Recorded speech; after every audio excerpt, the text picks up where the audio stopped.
और चलिए अब एक नजर the untold stories of Modi पर।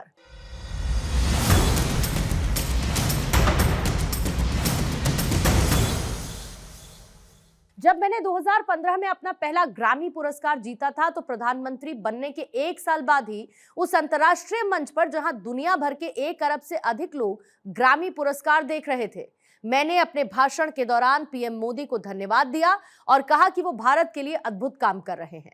ये कहना है मशहूर संगीतकार रिकी केज का। The untold stories of Modi में ऐसी ही एक अनसुनी कहानी रिकी केज की जुबानी। Won my first Grammy Award in 2015. It was just a year after Prime Minister Modi had become the Prime Minister. And so on that international stage where over 1 billion people from all over the world were watching the Grammy Awards, I had actually given a shout out to him, and I mentioned it during my acceptance speech, a big thank you to him, and I said that he's doing such amazing work for India.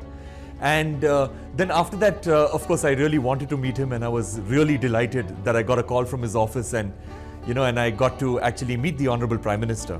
And I'd actually assumed that this would be just a very short photo op type meeting, like just about 4 or 5 minutes.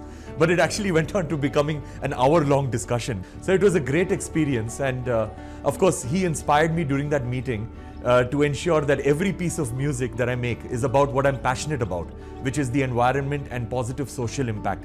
So he has been a huge influence on my life because he changed the course of my career and he changed the course of my life. Because now I do not make any commercial music, I do not do Bollywood music. The only kind of music that I make is about trying to make this world a better place and trying to showcase our beautiful heritage, our beautiful culture of India. And that's what my life is all about now.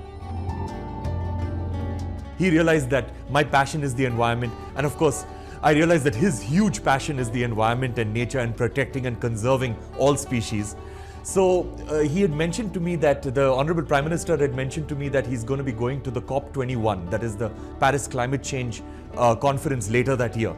And that was the biggest conference of nations ever in the history of our planet. And he mentioned what his speech is going to be about. He told me that he is going to be launching the Solar Alliance, which was something that is very, very close to my heart. So while we were discussing, we came up with the suggestion that, that I make an album which is about climate change, which is about India's perspectives on climate change, involving musicians, making it very diverse, making it very inclusive, musicians from all over the world. So I ended up making this album called Shanti Samsara, which featured 500 musicians from 40 countries. Our Honorable Prime Minister loved the album, and he actually launched the album at the Paris Climate Change Conference by gifting the album to the Honorable President of France, the then President of France, that is François Hollande, and the then Secretary General of the United Nations, that is Ban Ki-moon.